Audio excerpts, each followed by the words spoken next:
আসে নিয়ম করে প্রতি মাসে আমিও আছি তুমিও হবে বন্ধু এবার খেলা হবে তৃণমূলের ভাঙিয়ে নেতা নয় সহজ ভোটে যেটা দিদির ছবি সরবে যাবে বন্ধু সেদিন খেলা হবে 219 से 222 सीट हमारा पक्का है।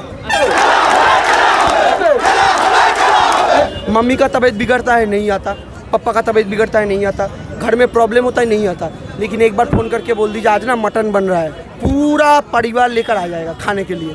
इलेक्शन का मटन खा ले आ रहे हैं। बुढ़ी माয়ের স্বাস্থ্য সাথী ফুলিয়ে বলে বুকের ছাতি অপারেশন ফ্রিতেই হবে খেলা খেলা খেলা হবে।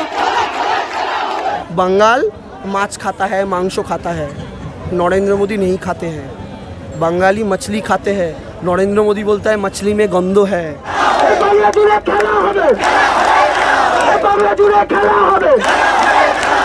कि मैं जय श्री राम का एक टीएमसी वाला काउंटर लाऊं, वो बन चुका है ऑलरेडी।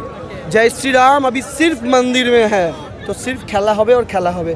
मैरिज एनिवर्सरी में खेला होबे, सरस्वती पूजा का विसर्जन में खेला होबे, बाजार में खेला होबे, चाय का दुकान में खेला होबे। तो भाई या तो तुम्हारा जो खेला होबे है इसका मतलब तो ये नहीं है कि तुम हमारे गाल में आकर किस करोगे, ये तो नहीं हो सकता, या फिर प्यार करोगे, ये तो नहीं हो सकता।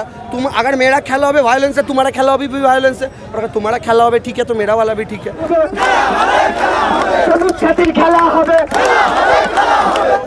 अभी बंगाल का इलेक्शन है भाई, अभी विक्टोरिया में आना पड़ रहा है। नेताजी के लिए बहुत प्रेम है।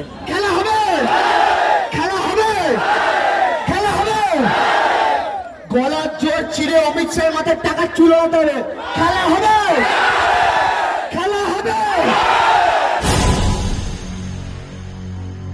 ये दरअसल तृणमूल कांग्रेस के जो यूथ विंग है उसके member general secretary Divanshu Bhattacharya, ये वही दिवांशु भट्टाचार्य हैं जिन्होंने यहाँ पूरे बंगाल में खेला होबे के नाम से पूरा गाना बनाया है।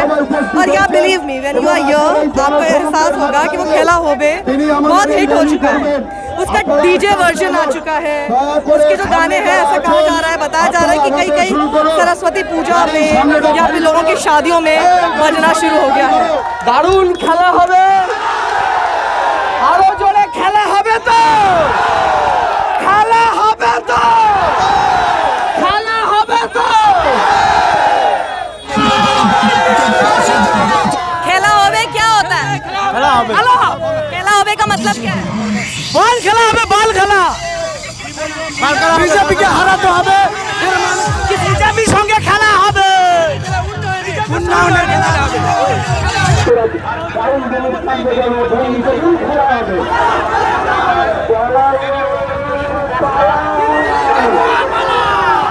এই রাজীব এই যা এই সব্যসাচী যা এই সুনন্দু যা এই রাজীব যা এই শোভন বৈশাখীকে নিয়ে যা। যে লোকটা সারাক্ষণ বলে মার দেंगे काट देंगे गाड़ देंगे जिंदा जला देंगे अनाथ कर देंगे शमशान भेज देंगे, যে সারাক্ষণ এই কথা বলতে থাকে তার মাথাটা চিন্তা ভাবনা এমন ওনাকে আপনি ফুল ছুঁড়লেও বাদে বোম মেরেছে। তো সেই লোকটা খেলা কত সুন্দর একটা কথা, আমরা কেন বলি দাদা খেলা হবে, ওই যে স্লোগানটায় বলা আছে না, তৃণমূলের ভাঙিয়ে নেতা নয়তো সহজ ভোটে জেতা, দিদির ছবি সরবে যাবে বন্ধু সেদিন খেলা হবে। দিদির স্লোগানটা হবে। আচ্ছা মাথার ওপর হাত তুলে হাততালি দিতে দিতে স্লোগানটা হবে, তালে তালে তালি দিতে হবে এবং গলার জোর এমন হবে যেন অমিত শাহের মাথার টাকে যে কটা চুল আছে উড়ে যায়। বুঝেছেন? রেডি রেডি, তালি দিতে দিতে মাথার ওপরে হাত তুলে। হ্যাঁ মায়েরা কাকিমারা রেডি? খেলতে কিন্তু এবার আপনাদের হইব মায়েরা, খালি পোলাপান গুড়ালে ব্যাট বল দিয়ে বলে যাও মাঠে গিয়া খেলো, ওইটা হইব না, এবার আপনাদেরকেও খেলতে হইব, ঠিক আছে না? কারণ আপনাদের দিদির জিতাইতে হইব। একটা মাইয়া দেখো লড়তেছে সবার বিরুদ্ধে, ঠিক আছে না? ওইটারে জিতাতে হইব, ঠিক আছে? রেডি? বাইরে থেকে মুরগি আসে নিয়ম করে প্রতি মাসে আমিও আছি তুমিও হবে বন্ধু আমার খেলা হবে। তৃণমূলের ভাঙিয়ে নেতা নয় সহজ ভোটে জেতা, দিদির ছবি সরবে যাবে বন্ধু সেদিন খেলা হবে। আমার হচ্ছে যখন ইঞ্জিনিয়ার নেতৃত্ব সে বঞ্চিত এই লড়ে বন্ধু এবার খেলা হবে বুড়ি মায়ের স্বাস্থ্যসাথী পুড়িয়ে বলে বুকের ছাতি তোমারে শান্তিতেই হবে খেলা খেলা খেলা হবে মুকুল সবর সব্যসাচী বিজেপি আজ আস্তরাচী দিলীপ কিপের থাকবে তবে বন্ধু এবার খেলা হবে বন্ধু এবার খেলা হবে বন্ধু এবার খেলা হবে কচ্ছি যদি শক্তিশালী মাঠে আছে লান্ডেওয়ালি বন্ধু বলো কাজটা কবে এই মাঠেতেই খেলা হবে কচ্ছি যদি শক্তিশালী মাঠে আছে লান্ডেওয়ালি বন্ধু বলো কাজটা কবে এই মাঠেতেই খেলা হবে রাস্তা আরো স্বাস্থ্য জল ফিক্সি আছে ভোটের ফল দিদির বিধান দিদির হবে বন্ধু এবার খেলা হবে বুথে বুথে খেলা হবে দিকে দিকে খেলা হবে রাজ্য জুড়ে খেলা হবে বাংলা জুড়ে খেলা হবে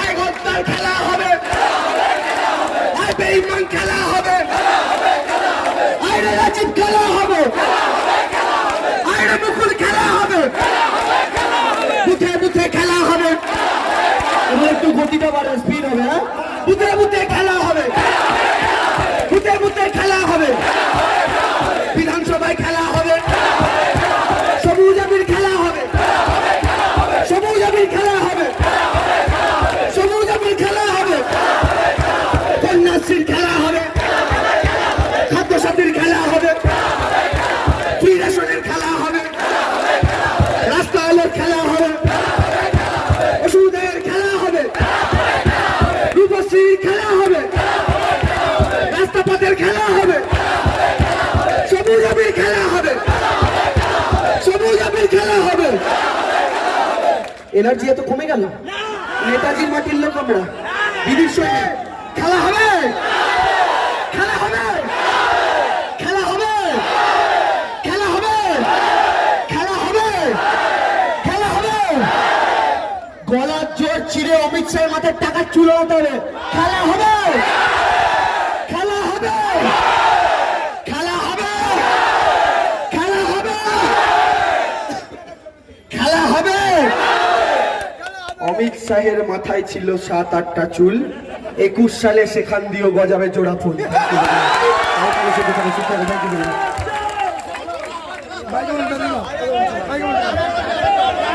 दिवांशु पहले तो आप बताइए हमारे व्यूअर्स को आपकी उम्र क्या है आपकी उम्र क्या है अभी 25 साल होने में 7 दिन 8 दिन बाकी है अरे बर्थडे होने वाला है, मतलब अभी आने वाला है।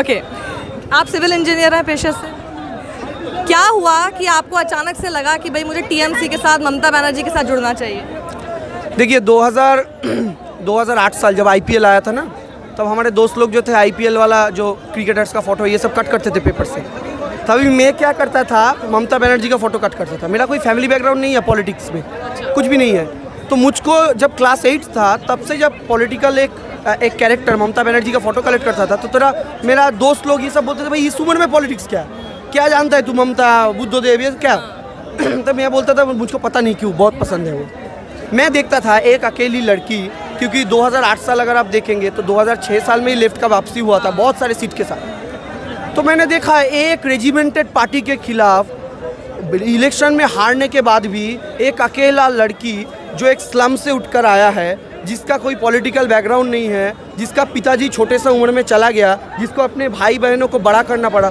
वो लड़की पूरे बंगाल का सबसे पावरफुल फोर्स एक 30 साल का सरकार के खिलाफ लड़ रहा है तो वो देखकर मुझे कहीं पर मेरे मम्मी का एक दूसरा वाला पार्ट उनमें दिखाई दिया क्यों पता है क्योंकि हमारा सबका मम्मी में ना एक क्या बताए एक गुण है कि जब संतान पर अटैक होता है अपना औलाद पर अटैक होता है तो वो अपना फिजिकली वो कितना स्ट्रांग है ये कभी सोचती नहीं वो सबसे आगे चला जाता है तो मैं ममता बनर्जी पर वही देखा कि बंगाल के जिस जगह पर जहाँ पर भी अत्याचार हो रहा था लेफ्ट फ्रंट के समय में तो वो औरत सामने जा रहा था डंडा खा रहा था अपने सर में हॉस्पिटल जा रहा था 1 महीना कोमा में रहकर भी वापस आकर फिर से वही काम कर रहा था तो इनको देखकर अगर रिस्पेक्ट नहीं आएगा तो आप में रिस्पेक्ट करने वाला कोई चीज़ ही नहीं है तो वो देखते देखते धीरे धीरे बड़ा होते गया 2011 साल में फेसबुक ऐसे आया इंडिया में तो तभी 2G फ़ोन से कीपैड वाला फ़ोन से होता था तो तब मैं क्लास 11 था 2011 तो दीदी का सरकार आया तो फेसबुक ओपन करने के बाद से मैं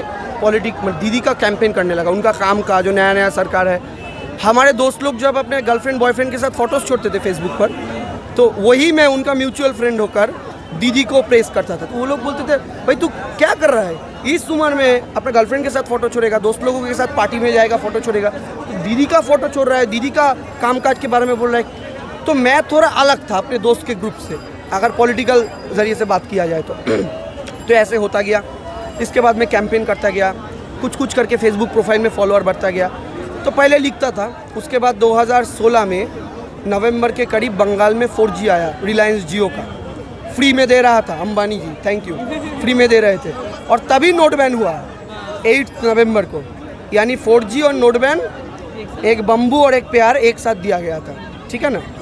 तो उसके बाद नोट बैन के खिलाफ मैं पहला अपना वीडियो डाला फेसबुक पर, तो देखा वो पसंद किया गया था लोगों ने, क्योंकि मेरा तब फेसबुक का फ्रेंड था 3000, लेकिन वो वीडियो तब का समय में 16000 लोग देख चुके थे। और तब का 16000 मतलब बहुत, क्योंकि सबके पास 4G सेट तभी नहीं था। 16000 व्यू मतलब बहुत, आज का 1.5 लाख के करीब। तो वो धीरे धीरे फिर मैंने देखा ऑडियो विजुअल जो प्लेटफॉर्म है वो बहुत अच्छा रिस्पॉन्स कर रहा है, तो मैं करता गया, फॉलोअर धीरे धीरे प्रोफाइल में बढ़ता गया। फिर देखते गया कि बीजेपी रिपोर्ट करके प्रोफाइल भी उड़ा दे रहा है, मेरा 3 बार प्रोफाइल डिलीट हो गया था फेसबुक से। तो तभी मेरे पार्टी के साथ कोई कनेक्शन नहीं था, मैं नॉर्मल एक रास्ते से जाता हुआ एक इंसान था, तो दीदी को प्यार करता है, कैंपेन करता है उसके लिए फ्री में। तो ये करते करते 2019 का चुनाव आया, लोकसभा चुनाव, और उसमें तभी मैं तो कुछ चैनल्स पे जाना लगा, तो आपका कुछ नेशनल मीडियाज़ में भी जाने लगा आपका एज ए सपोर्टर, क्योंकि हमारा तभी कोई मीडिया सेल नहीं था। तो एज ए सपोर्टर कुछ बंगाली चैनल्स भी बुलाने लगे टीवी डिबेट करने के लिए, लोगों को अच्छा लगने लगा मेरा डिबेट। लेकिन तब भी मैं टीएमसी के साथ कनेक्ट नहीं था, नहीं ऑफिशियली नहीं था, क्योंकि हमारा तभी मीडिया सेल ही नहीं था। चैनल्स लोग जिसको भी होकर बुलाकर बैठा देते थे, क्योंकि हमारा कोई टीएमसी को ये सब चीज़ें लेट रियलाइज हुई हैं, social media, media cell, spokesperson होने चाहिए, यूथ को अपने साथ जोड़ो। शायद ये पहले 2 वाला तो सोशल मीडिया और मीडिया सेल को लेकर हाँ थोड़ा शायद हम लेट किए हैं, ये स्वीकार करने में कोई बात नहीं है। तो ये होने के बाद फिर 2019 के चुनाव में मेरा एक स्लोगन वायरल हुआ, ममता दी आर एक बार। वो आपको पता होगा अगर आप यूट्यूब पे सर्च करेंगे, ममता दी आर एक बार। और एक स्लोगन हिट हुआ था, दिल्ली जाबे हवाई चोटी, इसका मतलब हवाई चप्पल दिल्ली जाएगा। तो तभी का बंगाल में तो हर प्रोग्राम्स में, अभी जो खेला हुए देख रहे हैं तो हर टीएमसी का प्रोग्राम्स में वो बज रहा था। तो वो होते ये खेला होबे जो है, जैसे मैं जब से यहाँ पर आई हूँ, being a non Bengali person, जब मैं आई हूँ तो खेला होबे मतलब एकदम एक ऐसा हो गया कि जैसे लोग कहते हैं ना राम राम सा, उस टाइप का जैसे ग्रीट करते हैं, तो आप खेला होबे वो हो गया। मेरा टारगेट ही तो वही था। अच्छा, तो ये कि मैं जय श्री राम का एक टीएमसी वाला काउंटर लाऊं, वो बन चुका है ऑलरेडी। जय श्री राम अभी सिर्फ मंदिर में है। बीजेपी श्री राम को जो मैदान पर, पॉलिटिक्स के मैदान पर खींच के लाने का प्लान किया था, और हमारे राम जी को अपमान करने का जो कार्यकलाप वो लोग चला रहे थे ना, कि पॉलिटिक्स के मैदान पे एक चोर को झंडा पकड़ रहे हो, बोल रहे हो जय श्री राम, ये राम का अपमान है, ये सम्मान है? भाई शुभेंदु को चोर बोलते थे, उसके हाथ में झंडा दे रहे हो और बोल रहे हो जय श्री राम। तो हमने क्या किया, राम जी को मंदिर में रहने दिया। और अभी मैदान में अगर पॉलिटिक्स में आप घूमेंगे तो सिर्फ खेला होबे और खेला होबे। मैरिज एनिवर्सरी में खेला होबे, सरस्वती पूजा का विसर्जन में खेला होबे, बाजार में खेला होबे, चाय का दुकान में खेला होबे। और बीजेपी का डर इसी बात का है, क्योंकि एक बीजेपी नेता का एक शादी का प्रोग्राम में मेरा एक दोस्त गया था, उधर पे बीजेपी का इस साल का एक कैंडिडेट गया था, वो भी इन्वाइट ही था। वो जाने के बाद देखा वो शादी का प्रोग्राम में डीजे में खेला होबे चल रहा था, वो नहीं खा के चला गया। अच्छा, बोला ये मेरा इंसल्ट है। बोला भैया बच्चा लोग चला दिया, उसको भी पता नहीं क्या है। तो बोला नहीं खेला होबे चला, इसका मतलब मेरा इंसल्ट है। बीजेपी को क्या समझ में, कभी कभार वो अडॉप्ट करती हुई नजर आती है खेला होबे को, कभी कभार वो उसको क्रिटिसाइज करती हुई नजर आती है। वही बात है, देखिए बीजेपी पार्टी तो हिपोक्रेसी का सबसे बड़ा यूनिट है ना। अगर जैसे वेट का यूनिट होता है ना, ग्राम किलोग्राम, तो हिपोक्रेसी के यूनिट है बीजेपी। बीजेपी से लोग नापते हैं हिपोक्रेसी, भैया वो तेरा तो 5 यूनिट बीजेपी हिपोक्रेसी है, ऐसे बोलते हैं। क्यों पता है, ये बीजेपी, ये तो बहुत सारे बात है जिसमें हिपोक्रेसी उनका प्रूफ होता है। इस खेला होबे को लेकर एक तबका बोल रहा है देवांशु का खेला होबे स्लोगन का मतलब वायोलेंस है, इसका मतलब मारो काटो ये सब है।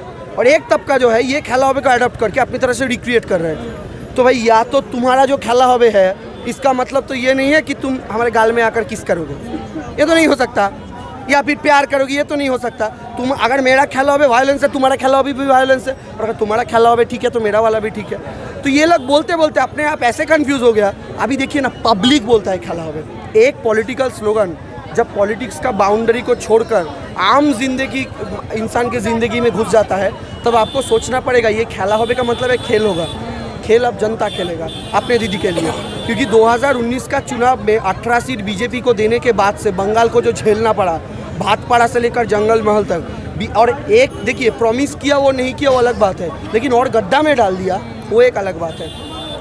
तो ये सब बंगाल देखते एक बात बताइए, एक वो बंगाल जो कि इतने सालों खूब सारे साल दे देता है एक पॉलिटिकल पार्टी को सरकार चलाने के लिए, 10 साल में ऐसा क्या हुआ कि बीजेपी इतनी अंदर तक आ गई? अब जबकि आप उसका 2016 का अगर वो देखेंगे रिजल्ट क्या था, वहाँ से आता था 2019 तक कैसे हुआ कि ये 18 सीटें ले गई यहाँ से? क्या आने दिया आप लोगों ने? देखिए टीएमसी का वोट शेयर 2014 के लोकसभा चुनाव में आपको पता है टीएमसी का 34 एमपी थे, लेकिन टीएमसी का वोट शेयर कितना था? 39%। अभी टीएमसी का 22 एमपी है, लेकिन वोट शेयर 4% बढ़कर 43। टीएमसी भी बढ़ता रहा, बीजेपी भी बढ़ता रहा। फिर बीजेपी कैसे बढ़ा? ये लेफ्ट कांग्रेस वाला पूरा घुस गया बीजेपी में। इसका मतलब टीएमसी कैसे घुसने देगा? अगर हमारा एक वोट छिटक के बीजेपी में जाता तो आप हमको ब्लेम कर सकते थे, भाई बीजेपी कैसे आया, तुम्हारा वोट कैसे गया, लेकिन हमारा वोट भी तो बड़ा है। तो क्या हुआ, लेफ्ट वाले का जो वोट था वो लोगों ने देखा कि भाई ममता जी को हटाना है। क्यों? ये ममता जी हमारा 34 साल का किया कराए पर पानी फेर दिया। हम तो सोच रहे थे ये बंगाल हमारा पिताजी का जमींदारी है। इन्होंने एक स्लम से बढ़ती हुई लड़की, हवाई चप्पल पहना हुआ एक औरत, पूरा तहस नहस कर दिया। तो भाई कोई भी आ जाए देखो मत, उस लड़की को हराओ। तो बीजेपी क्या किया? एक रेजिमेंटेड है, एब्सोल्युटली एक रेजिमेंटेड पार्टी और एक रेजिमेंटेड पार्टी को रेजिमेंटेड वे में वोट ट्रांसफ़र किया। 25% वोट ट्रांसफ़र करके खुद को 6.5% पर बिठा दिया। लेफ्ट का इतना ही अगर रेजिमेंटेशन है नहीं होता तो 2011 में भी उनको 40% के करीब वोट मिला था परिवर्तन के हवा में। अभी 2019 में क्या हो गया, वो 6.5% पे आ गए, अगर ये प्लान वे में ट्रांसफ़र नहीं है। तो आपको लगता है कि अगर लेफ्ट थोड़ी सी मेहनत कर ले और अपना वोट बैंक अपनी तरफ खींच ले तो टीएमसी को फ़ायदा होगा?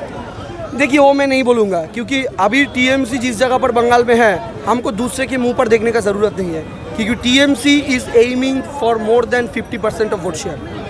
अगर हमको 51% के करीब वोट मिलता है, तब लेफ्ट, कांग्रेस, आईएसएफ, बीजेपी और जितना पार्टियां हैं भाई सब एक हो जाओ, हमसे कोई जाता नहीं है। कई सारे ओपिनियन पोल्स आजकल जो आ रहे हैं वो कह रहे हैं कि टीएमसी की सरकार या तो बहुत स्लाइट एज से बन रही है, मतलब सीटें बहुत स्लाइट एज से बीजेपी से ऊपर आ रही है, या फिर नहीं बन रही है। सर देखिए आपको पता होगा हरियाणा चुनाव में कितना सीट दिया गया था कांग्रेस को? 90 सीट थे ना टोटल। लास्ट वाला जो ओपिनियन पोल था वो बीजेपी को 85 दिया था, कांग्रेस को 5 सीट, हमको सब याद रहता है। तो वो 5 सीट वाला कांग्रेस को 40 सीट 35 सीट मिल गया, और बीजेपी को जेपीपी का सपोर्ट लेकर सरकार बनाना पड़ा था ना, याद है ना आप लोगों को? तो जो 85 सीट 90 में से 85, इसका मतलब अपोजिशन है ही नहीं ना, उनको सपोर्ट लेकर सरकार बनाना पड़ा। अब यही ओपिनियन पोल उल्टा तरफ अगर देखे तो राजस्थान में तो कांग्रेस को क्लियर मेजोरिटी दे रहा था, सारे बोल रहे थे बीजेपी को 29-30 सीट मिलेगा, और वही राजस्थान पर बीजेपी को मायावती का सपोर्ट लेकर कांग्रेस को सरकार बनाना पड़ा था। तो इसका मतलब ओपिनियन पोल हमेशा क्या होता है ना, जो हवा बनाया जाता है उसको भाप कर थोड़ा बात करता है। So what is your opinion पोल? अभी अगर इलेक्शन हो जाए तो 219 से 222 सीट हमारा पक्का है। मैं आपको ये, अगर मैं आपको स्टेज में माइक पकड़ के बोलता तो 250 सीट मिलेगा भाइयों बहनों, आपको बोल रहा हूँ, फ्रैंकली बोल रहा हूँ। 218 से 222-23 इसके बीच में हमारा सीट आएगा, और हमारा वोट शेयर नियर अबाउट 50% रहेगा। ठीक है। अभी बीजेपी का प्रॉब्लम क्या हुआ पता है? 2019 में अभी क्यों हमारे, ये टीएमसी का ईजीएस्ट मुकाबला है। टीएमसी का 2011-16 से भी आसान मुकाबला ये है। स्माइली इलेक्शन है ये एब्सोल्युटली है। रिजल्ट के दिन आपको पता चलेगा, आप रिकॉर्ड थोड़ा चला देना उस दिन। क्यों पता है? 2016 में हम लेफ्ट कांग्रेस के अलायंस के खिलाफ लड़े थे। वो लेफ्ट तभी 5 साल पहले पावर से जा चुका था, यानी 5 साल में अपने आप को फ्रेश कर लिया था। एंटी इनकम्बेंसी उनके खिलाफ नहीं था। कांग्रेस 2 साल पहले 14 में सेंट्रल से जा चुका था, और बंगाल से तो कब जा चुका था लोगों को याद ही नहीं। तो तब वो लोग भी फ्रेश थे। तो वो एक फ्रेश पार्टी के खिलाफ टीएमसी का 5 साल का एंटी इनकम्बेंसी का मुकाबला था। अभी टीएमसी का 10 साल का एंटी इनकम्बेंसी के खिलाफ बीजेपी का 7 साल का सेंट्रल गवर्नमेंट का एंटी इनकम्बेंसी है। आपको ये सबसे बड़ा फैक्टर, 2019 का थम्पिंग मेजोरिटी भी तो है। हाँ, वो ये भी तो लोगों का एक्सपेक्टेशन आप जितना बढ़ाओगे, आप बोलिए ना, अगर 2 मंजिला से आप नीचे गिरेंगे तो आपको ज़्यादा चोट आएगा या फिर 5 मंजिला से? बीजेपी ने लोगों को 5 मंजिला पर चढ़ा दिया है, इतना सीट देकर, क्योंकि उनका एक्सपेक्टेशन बहुत ज़्यादा था। अब उधर से जब 900 रुपया गैस धपास करके गिरा, 170 रुपया सरसों का तेल धपास करके गिरा, तो ये गिरते गिरते देश के 120 करोड़ लोगों का हड्डी टूट चुका है। और 120 करोड़ लोगों में बंगाल का 10 करोड़ जनता भी तो आता है भाई। हम तो अमेरिका का लोग नहीं है ना कि हमारा सरकार में डोनाल्ड ट्रंप के बदले अभी बाइडेन आ गया है। तो ये बंगाल का लोग। बात बताइए, टीएमसी की लड़ाई बीजेपी से है या सीपीएम या कांग्रेस से? इस बार आपको क्या लग रहा है, टक्कर की लड़ाई टीएमसी के किसके साथ है? मेन पार्टी देखिए, मेन ऑपोजिशन तो बीजेपी ही होगा, फ्रैंकली स्पीकिंग। इस पे गलत बोलकर कोई लाभ नहीं है। लेकिन हाँ, बीजेपी और लेफ्ट कांग्रेस अलायंस का मुकाबला करीबी होगा। अच्छा, मतलब उनका सीट बहुत पास रहेगा। मतलब सेकंड थर्ड कौन है ये पता नहीं सेकंड बीजेपी होगा। लेकिन उनके साथ देखिए, टीएमसी के साथ बीजेपी डिस्टेंट सेकंड होगा। लेकिन बीजेपी मान लीजिए ऐसा हो सकता है, बीजेपी 40, लेफ्ट कांग्रेस अलायंस 15, मतलब 2 और 3 का गैप मान लीजिए 10-25 सीट। आप ये कह रहे हैं कि बीजेपी की 40 सीट आएंगी? 50 से तो नीचे होगा अभी का जो कंडीशन है। क्यों पता है, जितने जगह पर कैंडिडेट अनाउंस हो रहा है ना, बीजेपी का हर लोग अपने पार्टी ऑफिस खुद तोड़ रहा है। हम तो बोल रहे हैं भाई और सेंट्रल फोर्स लाओ बंगाल में, बीजेपी नहीं तो अपना नेता लोगों की पीट कर मार डालेगा। कैंडिडेट में इतना गुल खिला दिया, अपने आप का पार्टी ऑफिस तोड़ रहा है, इधर ये कर रहा है, प्रधानमंत्री का फोटो बीजेपी का लोग खींचकर। बोलिए, हम आप ये कह रहे हो कि इनफाइटिंग से ही खत्म हो जाएगी बीजेपी? क्यों नहीं इनफाइटिंग होगा? बीजेपी का इनफाइटिंग और बाकी पार्टियों में थोड़ा जो डिफरेंस है। बीजेपी कार्यकर्ता उनका मेहनत से बीजेपी को 18 सीट पर लाए थे। जब वो लोग देखेंगे तो टीएमसी का, जिसको वो लोग चोर बोल रहे थे, वही उसका एरिया में उसके सिंबल का कैंडिडेट है, उसको क्या लगेगा भाई? फिर वो क्या करेगा? वो सोच रहा था भाई हमने टीएमसी का खिलाफ वोट किया था ये शुभेंदु के लिए, हम टीएमसी के खिलाफ वोट किए थे ये मुकुल के लिए, ये सब्यसाची के लिए। अगर ये लोग सब बीजेपी में हैं तो अभी तो टीएमसी फ्रेश है भाई। तो फिर ये नया वाला टीएमसी, क्योंकि दीदी के खिलाफ तो किसी का कंप्लेन नहीं था, दीदी के जगह पर है। और ये टीएमसी में जितना जो क्या बताए आपको, जितना जो खराब चीज़ था वो सब बीजेपी अपने सर में सजा कर लेकर चला गया मोदी जी के। तो थैंक यू मोदी जी, बहुत अच्छा काम किया आप लोगों ने। टीएमसी का जो कैंसर था वो अपने ऑपरेशन करके बर्तन में डालकर अपने पार्टी ऑफिस में ले गए और अपने दोस्तों को बोला देखो टीएमसी का मंच लाया। तो इससे क्या हुआ, हमारा पार्टी और क्लीन हो गया और फ्रेश हो गया, और उससे टीएमसी और तेज़ दौड़ेगा। और इसीलिए हम बोल रहे हैं हम 2016 का जो रिजल्ट है वो भी हम क्रॉस करके चला जाएंगे। आपका जो खेला हो गया उसमें पहला पैराग्राफ इसी चीज़ पे फोकस है कि बीजेपी आउटसाइडर है। तो देखो, केंद्र से तो कोई यहाँ पे नहीं आने वाला है। यहाँ पे तो जो लोग अगर होंगे, मान लीजिए जो भी उनका सीएम बनेगा, वो तो सब यहीं के लोग बनेंगे ना। तो आउटसाइडर क्यों बोल रहे हैं आप उनको? तो आप मुझको बताइए ना, अगर आउटसाइडर नहीं है तो जब कोविड हुआ था बंगाल का, जब बंगाल में कोई प्रॉब्लम आता है तो ये नेता लोग नहीं आते। अभी क्या कर रहा है, लोगों का घर में घुस कर हमेशा खा रहे हैं। बोले मेरे गरीब माँ मुझको खिला दे, मैं तेरा बेटा आया हूँ। तो बोलो, अभी तक बेटा नहीं था, बंगाल चुनाव को देखकर तुम बेटा बन गए हो। इसीलिए हम आउटसाइडर बोल रहे हैं, क्योंकि जो अपना असली करीबी होता है ना, वो प्रॉब्लम में रहता है, वो हंसी में रहता है, वो दुख में रहता है। हमारा सबका रिलेटिव है, आपका भी होगा साक्षी, आपका जो कैमरा पकड़ा हुआ बहन उसका भी होगा, हम सबका कुछ रिलेटिव्स होता है। मम्मी का तबीयत बिगड़ता है नहीं आता, पापा का तबीयत बिगड़ता है नहीं आता, घर में प्रॉब्लम होता है नहीं आता। लेकिन एक बार फ़ोन करके बोल दीजिए आज ना मटन बन रहा है, पूरा परिवार लेकर आ जाएगा खाने के लिए। तो ये बीजेपी वाले लोग, ये इलेक्शन मटन है। हाँ, इलेक्शन का मटन खा ले आ रहे हैं, इसीलिए वो आउटसाइडर है। अगर दिलीप घोष को तो देखिए, और आउटसाइडर किसको बोलेंगे, जिसका हमारा कल्चर नहीं पता। आपके घर में कौन सा कलर होगा, इस दीवार पे ब्लू और उस दीवार पे पिंक, वो आपका मम्मी पापा आप डिसाइड करेंगे, आपका पड़ोसी नहीं डिसाइड करेगा। आपका पड़ोसी आपका शादी में ज़रूर आएगा, नाचेगा, खाएगा, फिर घर चला जाएगा। लेकिन आपका घर में कौन से पासवर्ड होगा आपका लॉकर का, वो आप ही डिसाइड करेंगे। आप क्या पका कर खाएंगे वो आप ही डिसाइड करेंगे। बंगाल माछ खाता है, मांसो खाता है, नरेंद्र मोदी नहीं खाते हैं। बंगाली मछली खाते हैं, नरेंद्र मोदी बोलता है मछली में गंदो है। समझ गए ना, बंगाल माछ भात का बंगाली है। बंगाल में अगर आप सोचेंगे कि रविंद्रनाथ टैगोर की तरह दाढ़ी बढ़ाकर हम बंगाल का वोट ले लेंगे, और उनका दाढ़ी और जीडीपी तो एंटी प्रोपोर्शनल है ना, जितना दाढ़ी बढ़ रहा है जीडीपी घट रहा है। उनका दाढ़ी बढ़ रहा है, जीडीपी नीचे जा रहा है। जितना दाढ़ी बढ़ रहा है तो ठीक है, दाढ़ी बढ़ाइए, लेकिन उनका जितना दाढ़ी बढ़ेगा, एक और चीज़ एंटी प्रोपोर्शनल है बीजेपी का सीट। और अगर 1-2 इंची दाढ़ी बढ़ जाए तो बीजेपी तो 20 भी नहीं क्रॉस कर पाएगा, ठीक है ना। तो अभी देख लीजिए आप, ये रविंद्रनाथ अभी सज रहे हैं, आप मुझको एक बात बताएंगे, नेताजी का बर्थडे ये तो लीप ईयर में नहीं है ना कि हर 4 साल में एक बार आता है, हर साल आता है। नरेंद्र मोदी 2014 साल से पावर पे है, एक बार मुझको बता दीजिए नेताजी का बर्थडे इन लास्ट 6 साल में विक्टोरिया में मनाया गया हो, मोदी जी आए थे। अभी बंगाल का इलेक्शन है भाई, अभी विक्टोरिया में आना पड़ रहा है। नेताजी के लिए बहुत प्रेम है, तो इनको हम आउटसाइडर बोलते हैं। ममता बनर्जी ना नेताजी का बर्थडे हर साल करती है, और ममता बनर्जी ने ही पहला फाइल डिक्लासिफाई किया था 2015 की 18 सितंबर में। उसके बाद सेंट्रल गवर्नमेंट को करना पड़ा, लेकिन मोदी जी भी पूरा नहीं किए थे, आप सबको पता होगा। तो ये तफात है आउटसाइडर और इनका। लोकसभा चुनाव में तो हम नहीं बोलेंगे क्योंकि वो देश का चुनाव है और ये स्टेट का चुनाव है। जब देश का चुनाव में पाकिस्तान वाले, चाइना वाले नहीं बोलेंगे, तो बंगाल का चुनाव में गुजरात वाले भी नहीं बोलेंगे। ये सीधा हिसाब है। बंगाल का लड़की बंगाल में रहेगा, वही बंगाल चलाएगा। बांग्ला निजर में की चाय, तो यही है। देखिए इनका खेला होबे का जो पहला पैराग्राफ आप समझेंगे, उसके लिरिक्स देखेंगे, उसको ट्रांसलेशन करेंगे, तो वो सीधा सीधा इसी चीज़ पे फोकस है कि आउटसाइडर यहाँ पर अलाउड नहीं, और बीजेपी को सीधा आउटसाइडर ही बोलते हैं। तो ये है, देखिए खेला होबे का पूरा तस्वीर जो आप देख सकते हैं। ये देखिए कितने सारे लोग यहाँ पर, अभी बहुत लोग तो जा चुके हैं, और ये इनको देखो तो सिर्फ और सिर्फ मुँह से क्या निकलता है, कैमरा पर्सन समृद्धि साकुलिया के साथ साक्षी जोशी, बंगाल साक्षी है फ्रॉम मंदिर बाजार कॉन्स्टिट्यूएंसी। देखते रहिए YouTube पर।